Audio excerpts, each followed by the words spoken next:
안녕하세요. 아무도 인사를 안 하네요. 안녕하세요. 친구들 이제 전도사님 보세요. 가온이는 붕어인가요? 자, 우리 친구들 추석에 오랜만에 멀리 사는 친척들도 만나고 맛있는 음식도 먹고 즐거운 시간을 좀 보냈나요?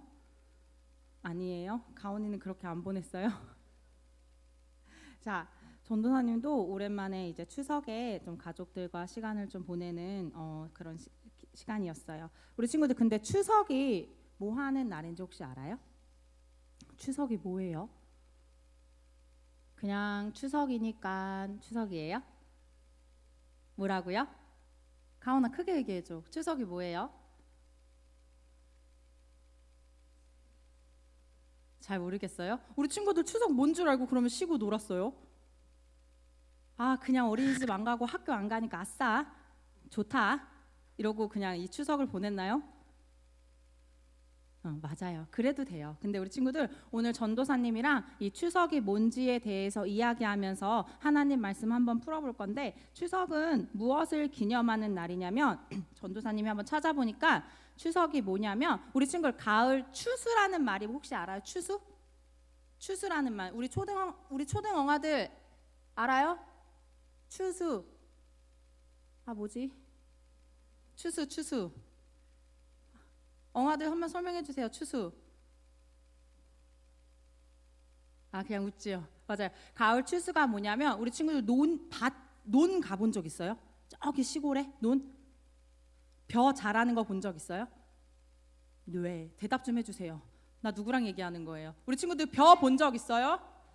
네 맞아요. 그 벼가 익어서 쌀을 걷는 곡식을 거두는 그 행위가 추수인데, 그 추수가 끝나기 전에 덜 익은 쌀로 만든 송편은 뭔지 알죠? 우리 친구들 많이 먹었어요 이번 추석 때? 네, 그 송편과 과일로 조상들에게 감사의 마음으로 차례라는 것을 지내는 날이 바로 추석이라고 한대요. 그래서 이 추석에는 가족들이 모여서 한복을 입고 조상들에게 차례를 지내는 것, 혹은 조상의 은혜에 감사하는 의미로 돌아가신 분의 묘에 찾아가서 조상들에게 차례를 지내는 날을 추석이라고 하는데, 우리 친구들 혹시 차례 지내본 적 있나요? 있으면 안 돼요? 있나요? 있으면 진짜 안 돼요. 안 돼요. 전도사님은 원래 전도사님은 믿지 않았던 가정에서 자라서 이런 차례를 아주 많이 지내봤어요. 이건 것이 차례상이라고 하는데, 전도사님이 어렸을 때 하나님을 믿기 전에는 이런 차례를 드리면서 어떻게 했냐면, 돌아가신 할아버지 할머니가 우리 가정을 잘 지켜주시고 우리가 이 땅 가운데 잘 살게 도와주실 거고 그렇게 해주세요 하면서 절을 하면서 생각했던 적이 있었던 것 같아요. 그런데 전도사님이 하나님을 만나고 하나님을 믿고는 나를 지키시고 나의 가정을 돌보시는 분은 우리의 조상들이 아니라 하나님이라는 걸 알게 됐고, 더 이상 우리 가정은 이 차례를 드리지 않게 되었어요. 아마 전도사님이 지금 아까 질문한 것처럼 우리 친구들은 다 하나님을 믿는 자녀들이기 때문에 이런 차례에 대한 경험들이 많이 없을 거예요. 그러면 하나님을 믿지 않는 사람들은 이렇게 차례상을 지내놓고 조상들에게 우리 가정을 잘 돌봐주세요, 우리가 이 땅 가운데 잘 살게 해주세요 라고 감사를 표현하는데, 하나님을 믿는 우리는, 친구들 가온아, 하나님을 믿는 우리는, 혁준아 혁빈아, 누구한테 감사함을 표현해야 할까요? 누가 대답했어요? 넌 제외 막 이러세요.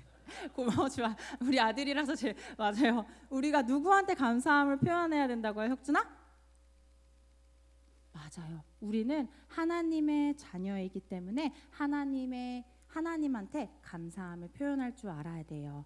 오늘 말씀해 보니까 요셉의 두 아들을 향한 야곱의 축복 기도가 나오는데요. 그 기도를 전사님이 한번 읽어줄게요. 쉬운 말 성경이라서 지금 우리 친구들이 가지고 있는 성경보다는 조금 쉬울 거예요. 뭐냐면, 내 조상 아브라함과 이삭이 섬겼던 우리 하나님, 지금까지 내 평생토록 내 목자가 되어주신 하나님, 모든 어려움에서 나를 구해주신 하나님, 이제 기도드리오니 라고 하면서 요셉의 두 아들을 축복했어요.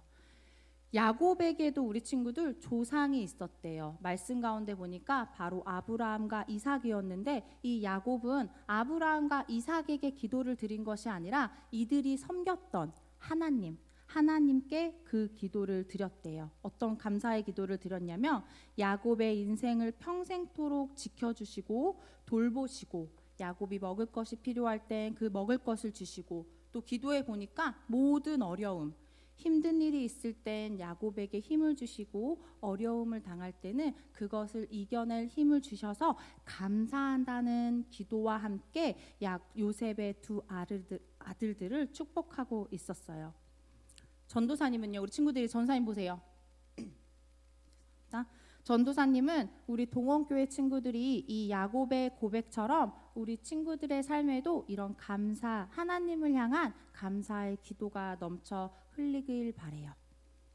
우리 친구들이 지금 이렇게 하루하루 건강하게 숨을 쉬고 와서 예배드리고 맛있는 밥을 먹고 좋은 옷을 입고 건강하게 지낼 수 있게 하는 건 다 누구 때문이에요? 맞아요. 하나님이 우리 혁준이, 혁빈이, 가온이, 주희, 주아, 이든이, 죄송해요. 이든이, 우리 민홍이 다 지켜주시고 보호해주시고 함께해주시기 때문에 우리 친구들이 이렇게 건강하게 살아갈 수 있는 거예요. 그래서 이것이 당연하게 내가 숨 쉬는 게 당연한 거야. 내가 이렇게 아침에 밥을 먹는 게 당연한 거야. 내가 이렇게 학교 가서 공부하는 게 당연한 거야. 내가 이렇게 좋은 옷을 입는 게 당연한 거야 라고 생각하는 게 아니라, 이 모든 것을 허락하신 하나님이 우리와 함께 하시기 때문에, 하나님이 우리 친구들에게 허락하셨기 때문에 그 하나님께 감사할 수 있는 우리 친구들이 되었으면 좋겠어요. 그럼 우리 친구들, 하늘에서는 하나님께서 우리 친구들 이렇게 돌보고 계세요. 그런데 이렇게 먹을 수 있는 거, 입을 수 있는 거, 학교에 갈 수 있는 거, 이 세상을 살아갈 수 있게 하나님이 누군가를 통해서 이 땅 가운데 우리를 돌보신대요. 누굴까? 가온이가 지금 보고 있는 분. 하늘에선 하나님이 우리를 지켜주시고 이 땅 가운데서는 우리 친구들을 돌보고 입히고 먹이고 하시는 분들이 또 계세요. 누구예요? 누구요? 맞아요. 우리 부모님이, 하나님이 우리 부모님을 통해서 우리 친구들을 먹이시고 입히시고 돌보시고 하는 거예요. 그래서 우리 친구들, 하나님뿐만 아니라 지금 옆에 있는 우리 부모님께도 감사할 수 있는 친구들이 되었으면 좋겠어요. 자, 박가온, 엄마 보고 감사합니다 한번 해볼게요. 울지 않아요. 엄마 감사합니다 한번 해볼게요. 아침에 엄마가 이거는 약간 위험하다. 엄마가 맨날 우리 가온이 입혀주고 먹여주고 돌봐주고 하는 거에 감사하고, 혁준이, 혁빈이도, 관홍이도, 주아, 주희도, 이든이도 옆에 계신 엄마 아빠께 감사합니다 라고 고백하는 시간 좀 가졌으면 좋겠어요. 좀 한 번만 해봐. 감사합니다. 그리고 우리 친구들 더 나아가서 매일매일 하나님께 감사하는 우리 동원교회 친구들이 되었으면 좋겠어요. 이렇게 매일매일 사랑하는 부모님께, 더 나아가 우리의 삶을 돌보시고 우리를 지키시고 우리를 너무나도 사랑하시는 하나님께 감사하는 우리 동원교회 친구들이 되기를 축복합니다.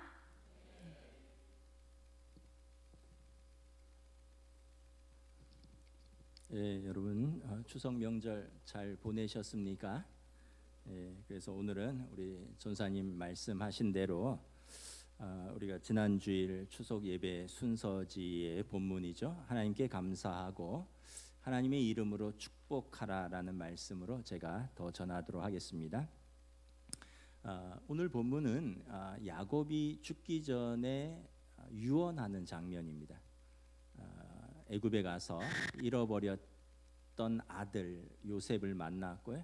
그리고 이제 죽기 전에 요셉과 그의 두 아들 므낫세와 에브라임을 불러서 축복합니다. 그리고 이어서 창세기 49장에는 자신의 12아들을 다 불러서 하나님의 이름으로 축복합니다. 여러분, 믿음의 사람이 마지막에 어떤 말을 남길까요?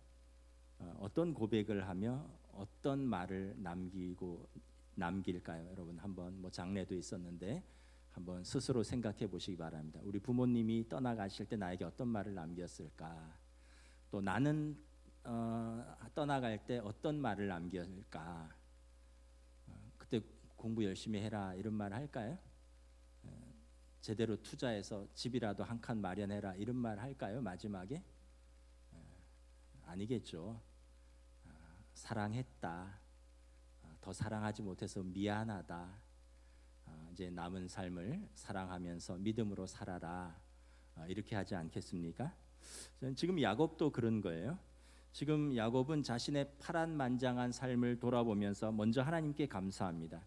오늘 본문 15절에 보면 조부 아브라함의 하나님, 아버지 이삭의 하나님이 자신 야곱의 하나님이 되어 주심을 감사합니다.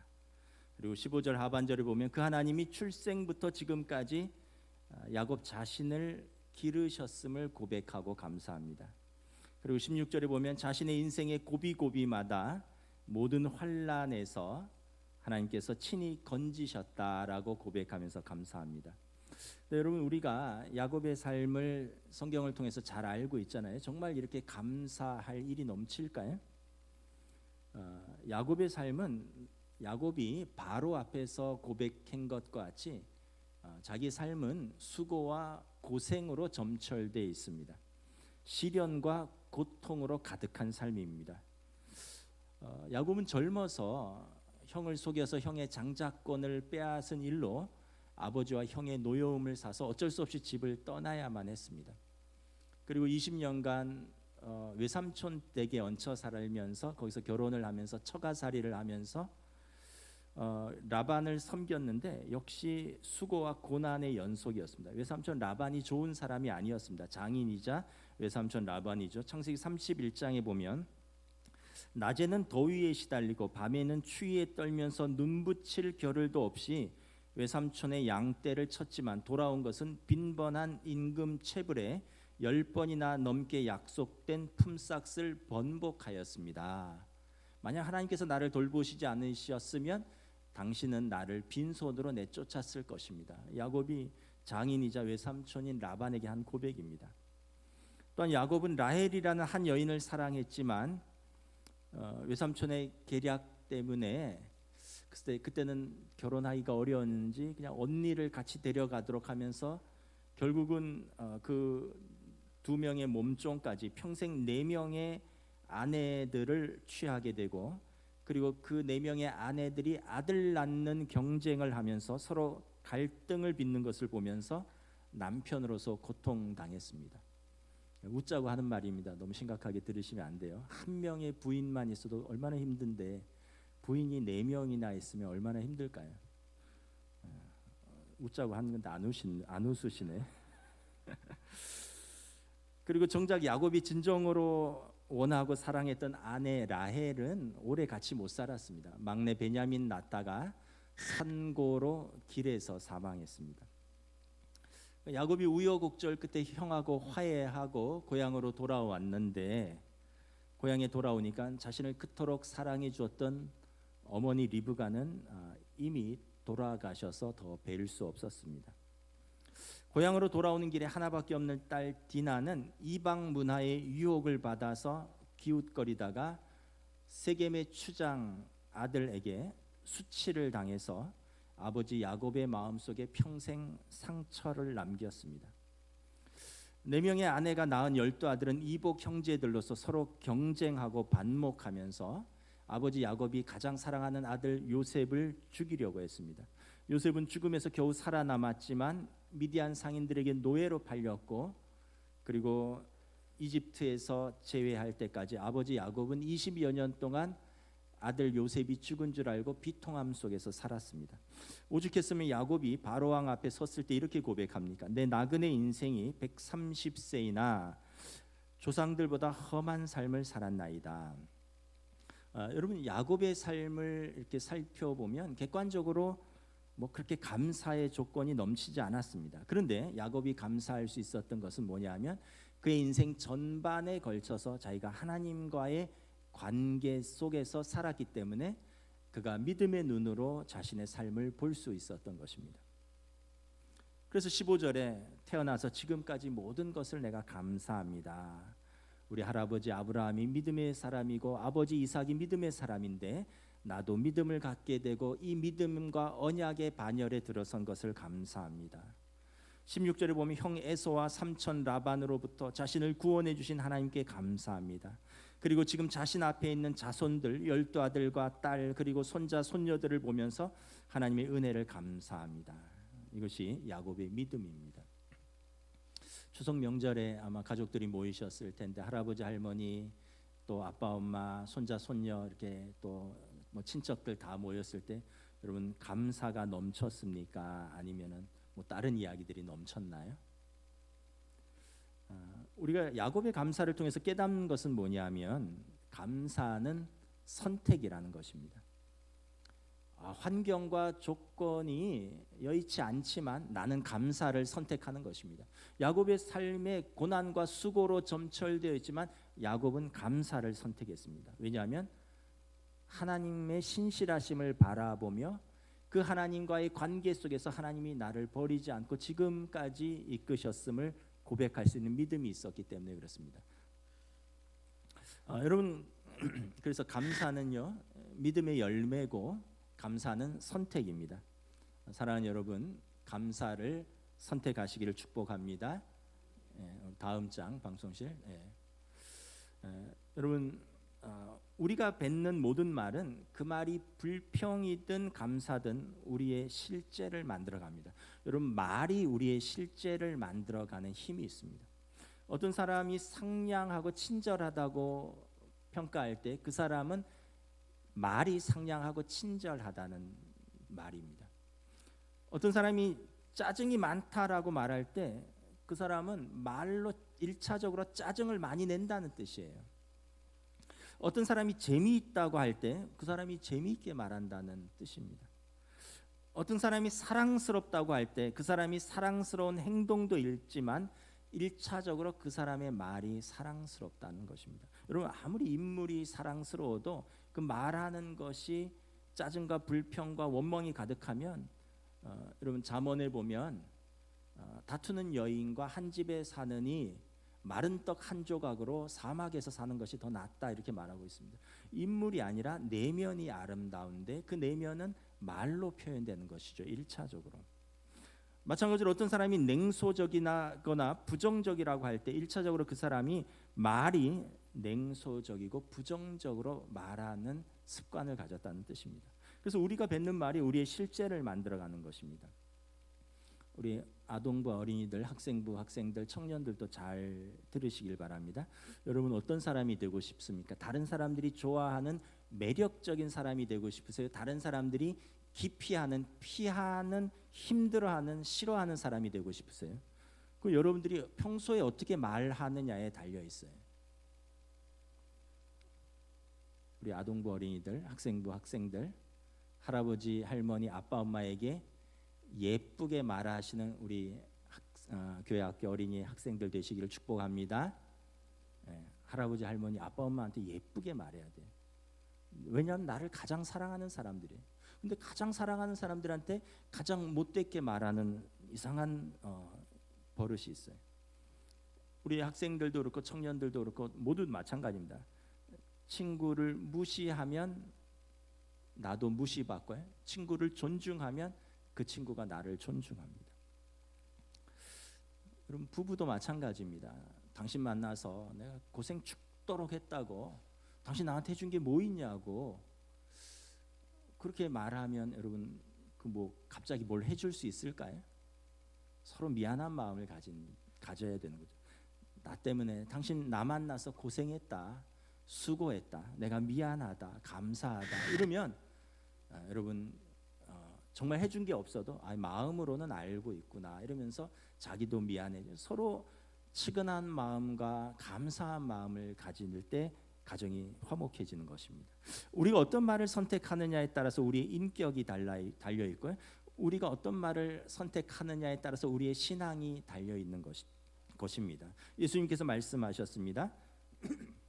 사람이 그 마음에 가득한 것을 입으로 말함이라.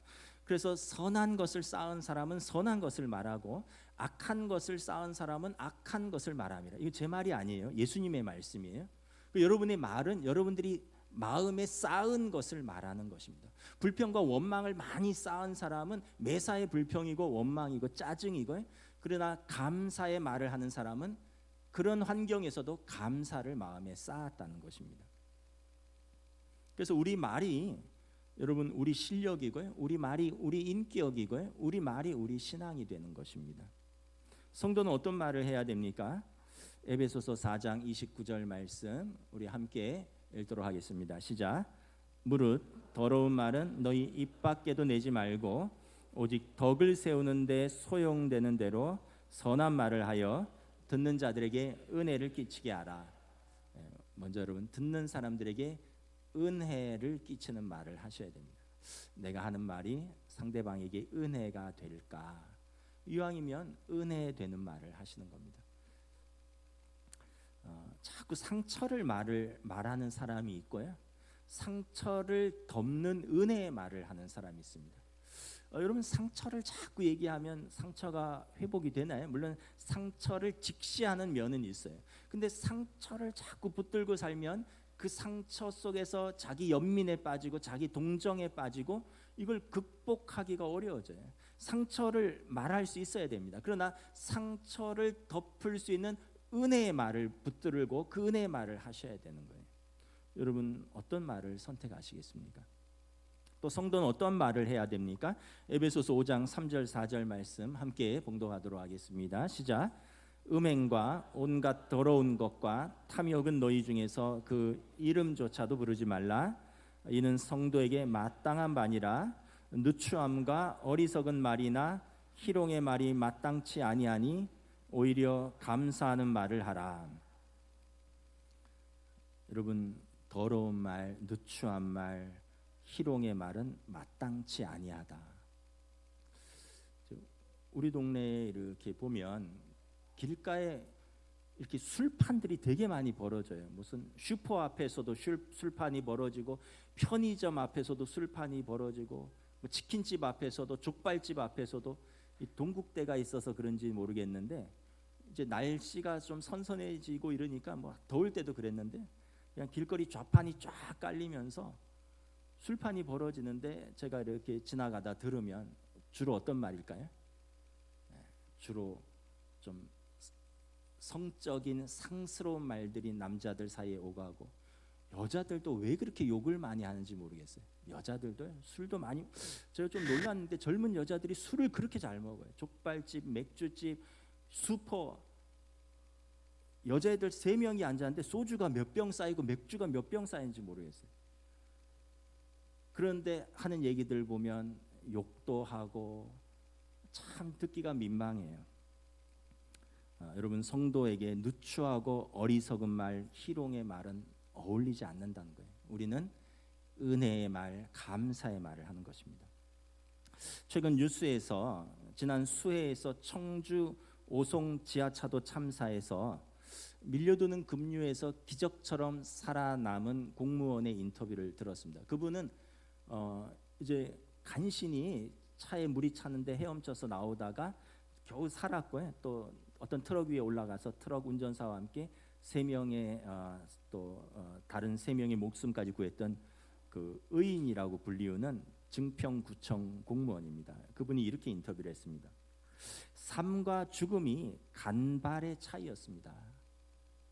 자기까지 살고요, 자기 앞에 있었던 사람들은 죽었다는 거예요.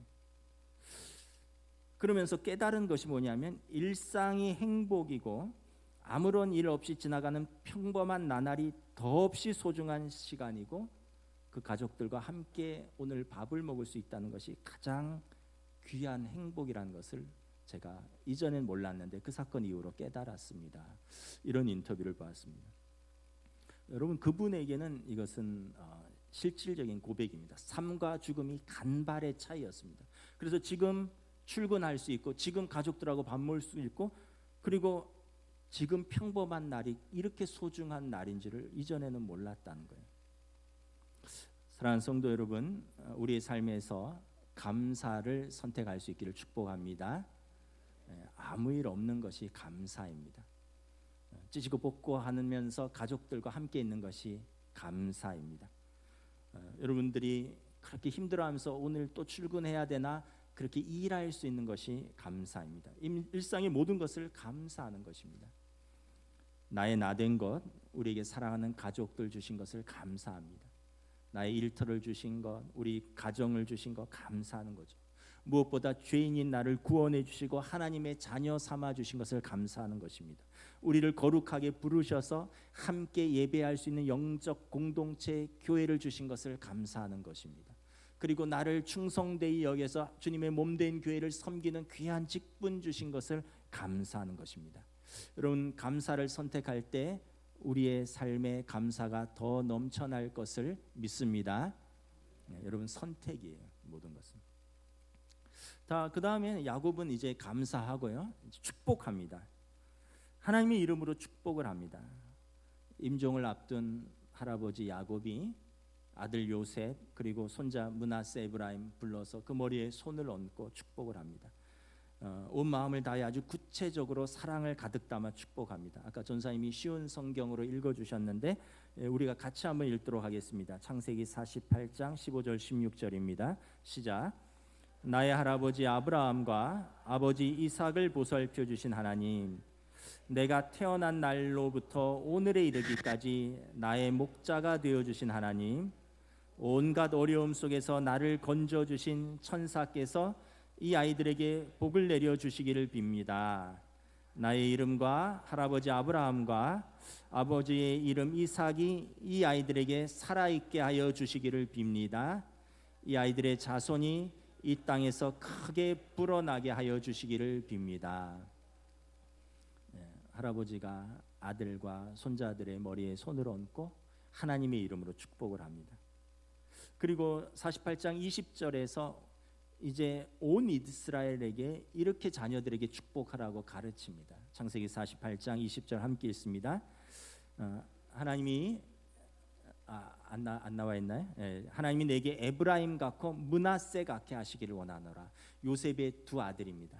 하나님이 너희들을 에브라임 같고 므낫세 같게 하시기를 원하노라. 에브라임과 므낫세는 요셉의 두 아들인데요, 애굽에 동화되지 않고 믿음을 지켜서 하나님의 백성으로 편입된 손자들인데 아들들과 같이 이스라엘의 12지파로 편입된 그 아들들입니다. 그래서 지금도 모든 유대인들이 그들의 가정에서 아들들에게 이렇게 축복합니다. 하나님이 우리 아들들을 에브라임과 므낫세 같이 만들어 주시기를 원하노라. 그리고 딸들은 이렇게 축복합니다. 하나님이 우리 딸들을 사라, 리브가, 라헬, 레아 같이 만들어 주시기를 원하노라. 우리 아들이 어느 대학 가기를 원하노라 이렇게 축복하지 않고요, 우리 딸이 어디 대기업에 취직했으면 좋겠노라 그렇게 축복하지 않습니다. 어떤 사람하고 결혼했으면 좋겠다 이렇게 말하지 않습니다. 너희가 믿음의 자녀가 되어라. 할아버지 아브라함, 아버지 이삭 그리고 야곱처럼 너희들 믿음의 조상들처럼 너희도 믿음의 자녀가 되라. 여러분, 세상에 똑똑한 사람들 많아요. 좋은 대학 가는 사람도 많고 좋은 직장 가지는 사람도 많고 또 뭐 자기들 나름대로의 기준으로 좋은 배우자를 선택한 사람들도 많아요. 그런데 우리의 축복은 그게 아니라 우리는 너희가 믿음의 자녀가 되라. 할아버지, 아버지, 어머니의 믿음을 따라 너희도 그 믿음의 가정에 편입되기를 원하노라. 이것이 최고의 축복입니다. 또 이스라엘이 회당에서 매 안식일마다 선포되는 공동체의 축복 기도입니다. 이거는 우리도 예배 때마다 이렇게 축복으로 선포하잖아요. 우리 민수기 6장 24절 26절인데 이것은 모세를 통하여 하나님께서 아론에게 하는 것입니다. 너희 대제사장들은 하나님의 이름으로 너희 백성을 이렇게 축복하라. 그러면 내가 그들에게 그들이 축복을 빈 대로 내가 복을 주리라. 그래서 여러분 민수기 6장 24절 25절 26절 함께 읽습니다. 다시 한번 시작. 여호와는 내게 복을 주시고 너를 지키시기를 원하며 여호와는 그의 얼굴을 내게 비추사 은혜 베푸시기를 원하며 여호와는 그 얼굴을 내게 향하여 드사 평강 주시기를 원하노라. 아멘. 하나님이 너를 지키고 하나님이 내게 얼굴을 외면하지 않고 너에게 얼굴을 비추고 하나님께서 너에게 평강 주시기를 원하노라. 이게 그들 공동체의 축복 기도인 것입니다. 여러분 우리 추석 때 아마 자녀 손들에게 많은 덕담을 하셨을 텐데 하나님께서 부모에게 주신 책임과 특권이 있습니다. 책임은 뭐냐 하면 하나님 경외하기를 가르치라는 것입니다. 영어도 가르치고 수학도 가르치고 국어도 가르치고 많이들 가르치시죠. 저도 가르쳐 봤는데 다 쓸데없다는 게 아니라 하나님 경외하기를 가르치면 그 아이가 자신의 사명을 발견합니다. 하나님 가르치기를 잘 가르치면요 그 아이들이 효도합니다. 하나님 경외하기를 잘 가르치면요 그 아이들이 방황하지 않습니다. 그런데 그거는 안 가르치고 다른 건 많이 가르쳤는데 애들이 열심히 공부했는데 방황해요. 열심히 공부했는데 부모를 경외하지 않아요. 그렇게 열심히 후원했는데 부모 알기를 우습게 알아요. 그렇게 열심히 가르쳤는데 자기 사명이 모른대요.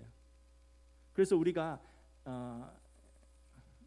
결론은 버킹검이라고 우리는 그냥 하나님 경외하기를 가르치는데 최선을 다하면 하나님께서 우리 아이들에게 효도도 가르치고 올바른 그들의 삶의 사명도 가르치고 그들의 삶을 인도하시는 것입니다.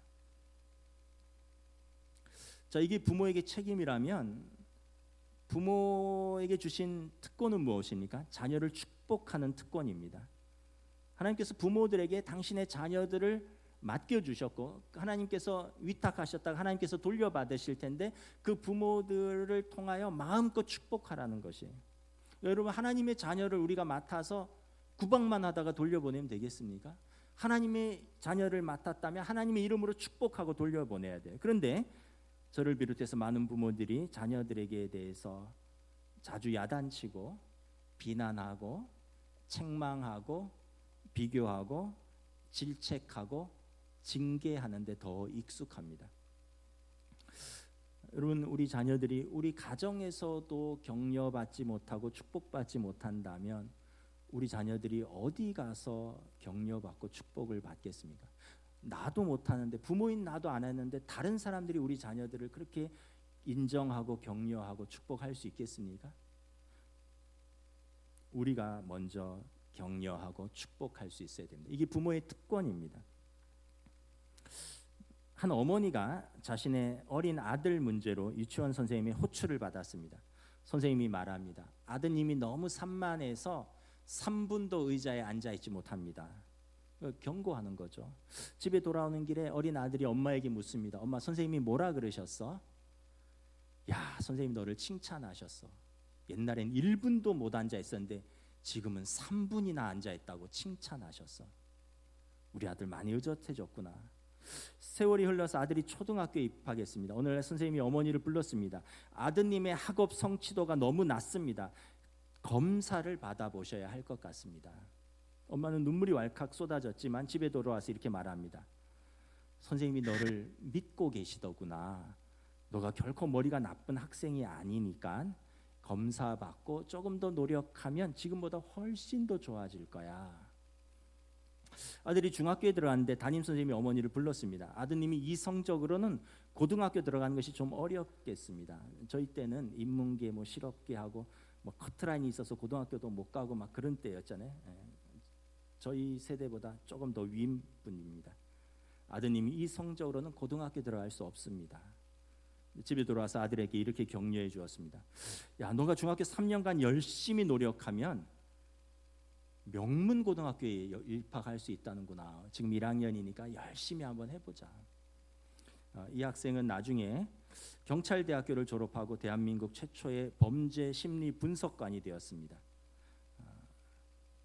국회의원을 지냈고 경찰대 표창원 교수와 그 어머니 이야기입니다. 이렇게 이야기합니다. 제가 똑똑한 아이가 아니라는 것을 저도 잘 압니다. 하지만 어머니의 격려와 사랑이 오늘의 저를 만드셨습니다. 감사합니다, 어머니. 자녀들에게 하나님께서 주신 부모의 특권을 사용하시기를 축복합니다. 말씀을 가르치십시오. 하나님 경외하기를 가르치십시오. 하나님을 경외하여야 사람을 존중하는 사람다운 사람이 될 수 있습니다. 그리고 자녀들을 위해서 매일 기도하시고 사랑과 애정을 확인시켜 주시고 작은 성취를 칭찬해 주시고 그들을 향한 하나님의 목적을 상기시켜 주시는 것입니다. 부모는 하나님 나라의 자녀들을 안내하는 역할을 맡은 것입니다. 말씀을 마치겠습니다. 추석 명절을 지내고 있습니다. 오래간만에 사랑하는 가족들이 다 모였을 것입니다. 어떤 말들이 오고 갔습니까? 여러분, 축복의 말들입니까? 감사와 사랑의 말들입니까? 은혜를 끼치는 믿음의 말들입니까? 우리가 하나님과 사람들 앞에서 감사를 선택할 때 우리의 삶이 감사가 넘쳐날 것이고, 우리가 믿음으로 축복할 때 그 축복이 우리 자녀들에게 흘러 넘쳐갈 것을 믿습니다. 찬양하겠습니다.